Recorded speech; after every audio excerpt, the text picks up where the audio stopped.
السلام علیکم ورحمۃ اللہ وبرکاتہ۔ الحمدللہ رب العالمین والصلاة والسلام علی سید المرسلین، اما بعد فاعوذ باللہ من الشیطان الرجیم، بسم اللہ الرحمن الرحیم۔ فصل لربک وانحر، صدق اللہ العظیم۔ میرے پیارے آقا علیہ الصلاۃ والتسلیم کے پیارے دیوانوں، قربانی کے احکام و مسائل چل رہے ہیں۔ آپ نے اس سے پہلے قربانی کس پر واجب ہے،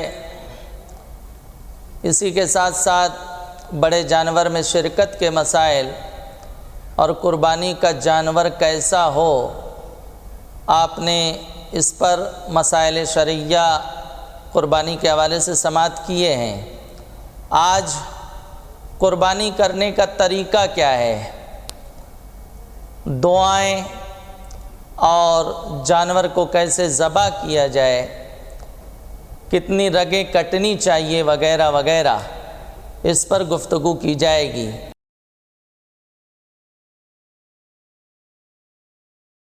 میرے عزیزوں، قربانی کا جانور ذبح کرنے سے پہلے اسے چارہ دے دیں، پانی وغیرہ پلا دیں، چھری وغیرہ پہلے سے تیز کر لیں، چھری وغیرہ اس کے سامنے تیز نہ کریں بلکہ کنارے ہٹ کر کریں، اور جانور کو اس طرح لٹائیں کہ قبلہ کی طرف اس کا منہ ہو، بائیں کروٹ اس طرح لٹائیں۔ جب جانور ہم گرائیں گے تو کوشش کریں کہ بائیں کروٹ وہ گرے، اور ذبح کرتے وقت اس کا چہرہ سمت قبلہ کر دیا جائے، اور ذبح کرنے والا اپنا داہنا پاؤں اس کے پہلو پر رکھ کر تیز چھری سے جلد ذبح کر دے۔ داہنا پاؤں اس کے پہلو پہ رکھ کر اس لیے ذبح کرنے کا ذکر ہوا کہ اس طرح ذبح کرنے سے مدد ملے گی، قوت ملے گی، اور جانور جلد ذبح ہو جائے گا۔ اگر دائنا پاؤں آپ جانور پہ نہیں رکھیں گے تو رکوع کی حد تک آپ کو بلکہ اس سے بھی زیادہ جھکنا پڑے گا، اور ذبح کرنے والے کو قوت بھی نہیں ملے گی، اور وقت لگے گا، اور جانور کے لیے دقت ہوگی، پریشانی ہوگی۔ اس لیے یہ طریقہ اختیار کریں، اور ذبح کرنے سے پہلے ہی جب جانور وغیرہ گرانے کی تیاری کی جا رہی ہو تو جو ذبح کرنے والا ہے وہ پہلے ہی یہ دعا ذبح سے پہلے پڑھ لے۔ مشہور دعا اکثر لوگوں کو یاد رہتی ہے، اور اگر یاد نہیں ہے، جیسا کہ مستحب ہے کہ اپنا جانور اپنے ہاتھ سے ذبح کریں۔ اگر ذبح کا طریقہ وغیرہ جانتے ہیں اور دعا یاد نہیں ہے تو دعا کے کارڈ وغیرہ آتے ہیں، موبائل میں امیج وغیرہ رہتی ہے، اس میں دعا رہتی ہے، اس کو دیکھ کر پڑھ لیں۔ حکم یکساں ہے، کوئی حرج نہیں، چاہے دیکھ کر پڑھیں یا زبانی پڑھیں۔ تو دعا پڑھ لیں، انی وجہت وجہ للذی فطر السماوات والارض حنیفا وما انا من المشرکین، ان صلاتی ونسکی ومحیای ومماتی للہ رب العالمین لا شریک لہ وبذلک امرت وانا من المسلمین، اللہم لکا ومنکا بسم اللہ اللہ اکبر کہتے ہی چھری چلا دیں اور جانور کو ذبح کر دیں۔ اگر قربانی اپنے طرف سے کی ہو تو ذبح کے بعد یہ دعا پڑھیں، اللہم تقبل منی کما تقبلت من خلیلک ابراہیم وحبیبک محمد صلی اللہ تعالی علیہ وسلم۔ اور اگر کسی دوسرے کی طرف سے کی ہو تو اللہم تقبل من کہہ کر فلاں بن فلاں کا نام لیں، یہ سب جو ہے مستحب ہے۔ اور بڑا جانور ہے، 7 لوگ شریک ہیں تو اللہم تقبل من کہہ کے 7 کا نام لے لیا جائے، اور پھر کما تقبلت من خلیلک ابراہیم و حبیبک محمد صلی اللہ تعالی علیہ وسلم پڑھ دیا جائے۔ میرے عزیزوں، جانور کے حلق میں 4 رگیں ہوتی ہیں، 4 کٹ جائیں یا کم سے کم 3 کٹ جائے، 4 رگیں کٹ جائیں یا کم سے کم 3، 4 سے زیادہ نہ کاٹیں کہ چھری وہ ہڈی تک مہرے تک پہنچ جائے، اس سے جانور کو شدید تکلیف ہوگی اور یہ تکلیف خامخواہ اسے دی جائے گی، اس لیے اس سے روکا گیا۔ اور جانور جب ٹھنڈا ہو جائے تو کھال وغیرہ اتاریں، جانور کی جب روح نکل جائے، ٹھنڈا ہو جائے، اس وقت کھال وغیرہ اتاریں۔ ایسا نہیں کہ جلد بازی میں ابھی وہ جان نکلی نہیں ہے اور آپ اس کو ٹھنڈا کرنے لگ جائیں، جیسا کہ قصاب وغیرہ کا یہ طریقہ ہوتا ہے کہ ذبح کرنے والا ابھی جیسے ہی آپ نے سلہ پھیرا وہ فوراً حلق کے حصے پر چاقو مارتے ہیں اور کاٹتے کاٹتے کلیجے پر اس کے پہلو میں چاقو جو ہے مار دیتے ہیں اور جانور فوراً ٹھنڈا ہو جاتا ہے۔ دوسرا طریقہ ان کا یہ ہوتا ہے کہ جہاں ہم نے چھری پھیری ہے وہیں جو ہے اس طرح سے چاقو گھماتے ہیں اور اس کی رگ وغیرہ کاٹ دیتے ہیں دماغ کی، جس سے وہ فوراً ٹھنڈا ہو جاتا ہے۔ تو یاد رکھیں، یہ جانور کو خامخواہ تکلیف پہنچانا ہے اور اس کو اذیت پہنچانا ہے، اور یہ اس کی سخت ممانعت ہے۔ یہ اس لیے کر رہے ہیں کہ جانور جلدی ٹھنڈا ہو جائے۔ اب اسلام کا جو ذبح کرنے کا طریقہ ہے وہ طریقہ اتنا اس میں حکمتیں ہیں کہ آپ نے 4 رگیں یا کم سے کم 3 رگیں کاٹ دی ہیں تو رگوں کا خون تیزی کے ساتھ بہہ جاتا ہے، دماغ میں ابھی حیات باقی رہتی ہے، وہ خون کا مطالبہ کرتا ہے اور پورے جسم کی رگوں کا خون دماغ کی جانب دوڑتا ہے۔ بیچ میں آپ نے حلق پر چھری چلا دی ہے تو آسانی کے ساتھ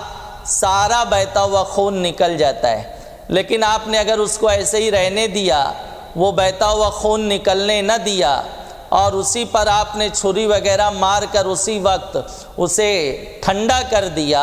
تو پھر نقصان یہ ہوگا کہ وہ خون جو نکلنے والا تھا، جو نجس ہے، نجاست غلیظہ ہے، وہ رک جائے گا، وہ گوشت میں پہنچے گا، گوشت میں سرایت کرے گا، پھر وہ بیماریوں کا سبب بنے گا اور جانور کو بھی اذیت پہنچائی گئی۔ آپ کیا سمجھتے ہیں جانور ذبح ہو گیا، جانور سے ہمارا تعلق معاذ اللہ کیا ختم ہو گیا؟ اس کا تعلق قیامت تک ہے۔ حدیث پاک ہے، آقا علیہ السلام نے فرمایا قربانی کا جانور تمہارے لیے پل صراط پر سواری ہوگا، اور جانور کو جو ہے اذیت یہ دی جا رہی ہے آپ کے سامنے دی جا رہی ہے، جو بھی کر رہے ہیں آپ ان کو سمجھائیں، کچھ زیادہ وقت نہیں لگے گا، 5 منٹ کے اندر اگر شرعی طریقے سے جانور ذبح کر دیا گیا ہے تو 5 منٹ کے اندر انشاءاللہ جانور ٹھنڈا ہو جاتا ہے۔ اب اس کے بعد کھال اتاریں، ابھی اس کے اندر روح باقی ہے، جان باقی ہے، کھال اتارنا، اس کے کلیجے پر چھری مارنا، یہ کتنا ناپسندیدہ عمل ہے۔ لہٰذا جو ایسا کرتے ان کو آپ سمجھائیں کہ آپ 5 7 10 منٹ انتظار کریں، جانور ٹھنڈا ہو جائے، اس کے بعد آپ کھال وغیرہ اتاریں۔ اگر ذبح کرنے والے نے بسم اللہ شریف پڑھنا بھول گیا، تو اگر واقعی بھول گیا ہے، کبھی کبھی شہروں میں سلاٹر ہاؤس میں کیونکہ ایک جانور یہاں گرتا ہے، 5-10 قدم پہ دوسرا گرتا ہے، دائیں بائیں تیسرا گرتا ہے، تو اس میں ہٹو بچوں کا ماحول رہتا ہے، ہنگامہ رہتا ہے۔ اب ذبح کرنے والا بسم اللہ اللہ اکبر پڑھنا بھول گیا، تو اس میں کوئی حرج نہیں ہے، جانور حلال ہوگا۔ آقا علیہ السلام سے سوال ہوا تو حضور علیہ السلام نے ارشاد فرمایا کہ مومن کی زبان پر تو بسم اللہ ہی ہوتا ہے، لیکن اگر کسی نے جان بوجھ کر بسم اللہ نہیں پڑھی تو اب جانور حلال نہیں ہوگا اور نہ اس کی قربانی جائز ہوگی، قربانی بھی نہیں ہوگی۔ کہیں کہیں ایسا ہوتا ہے کہ جیسے مستحب ہے کہ اپنا جانور خود ذبح کریں، تو وہ خود تو نہیں کر رہے، جو حافظ صاحب، عالم صاحب، مبلغ صاحب جانور ذبح کرنے کے لیے آئے ہیں، ان کے ساتھ وہ چھری پہ ہاتھ رکھ دیتے ہیں کہ ہم بھی شریک ہو جائیں۔ اب ایک نے ہاتھ رکھا ہو یا 5 6 8 10 نے ہاتھ رکھا ہو، جتنوں نے ہاتھ رکھا ہے چھری پر سب کا بسم اللہ اللہ اکبر پڑھنا لازم ہے۔ اگر ایک نے بھی نہیں پڑھا اس نیت سے کہ حضرت تو جو ذبح کر رہے ہیں وہ تو پڑھ رہے ہیں، ہمارا پڑھنا کیا ضروری ہے، تو جانور حلال نہیں ہوگا۔ اس لیے چھری وغیرہ پہ ہاتھ رکھنے کی حاجت نہیں ہے، اور اگر رکھتے ہیں تو جتنوں نے ہاتھ رکھا ہے سب کو بسم اللہ اللہ اکبر پڑھنا ضروری ہے۔ میرے پیارے آقا علیہ الصلاۃ والتسلیم کے پیارے دیوانوں، کوشش کریں اپنا جانور اپنے ہاتھ سے ذبح کرنے کی، اور طریقہ نہیں جانتے ہیں تو محلے وغیرہ میں قصاب حضرات روزانہ جانور ذبح کرتے ہیں، ان کے پاس چلے جائیں، 2-3 دن پریکٹس کر لیں، جانور کو حلال کرنا، ذبح کرنے کا طریقہ بہت اچھے سے آپ عملی طور پر سیکھ جائیں گے، اور پھر قربانی کے ایام میں اپنا جانور آپ اپنے ہاتھ سے ذبح کریں۔ میرے پیارے آقا علیہ السلام کے پیارے دیوانوں، ابھی اگر 3 رگیں نہیں کٹی تھیں، 1 کٹی تھی یا 2 کٹی تھی، تو اب جو وہاں چھری مارے گا اس کو بسم اللہ اللہ اکبر پڑھنا لازم ہوگا، اور اگر اس نے نہیں پڑھا تو پھر جانور حلال نہیں ہوگا۔ اس لیے چھری وغیرہ تیز رکھیں، دھار اچھی رکھیں، تاکہ جانور اچھے سے ذبح ہو جائے، اور کم سے کم 3 یا زیادہ سے زیادہ 4 رگیں اس کی کٹ جائیں۔ اب اگر جیسے بکرا وغیرہ ہے، چھوٹا جانور ہے، تجربہ نہیں تھا، اندازہ نہیں ہوا، پوری گردن الگ ہو گئی، تو قربانی تو ہو جائے گی، لیکن یہ بیجا طور پر جانور کو زیادہ تکلیف پہنچائی گئی، اس کی اجازت تو نہیں تھی، لیکن بہرحال قربانی ہو جائے گی۔ یہ جانور کو ذبح کرنے کا طریقہ تھا، اور اس کے کچھ احکام و مسائل تھے جو آپ کے سامنے بیان ہوئے۔ مولا کریم ہم سب کی قربانیوں کو اپنے فضل سے قبول فرمائے۔ اور ایک بات پہ روشنی ڈالنا چاہتا ہوں کہ اگر ہم جو دعا پڑھتے ہیں جانور کو ذبح کرنے سے پہلے، اس دعا کے معنی، اس دعا کا مطلب،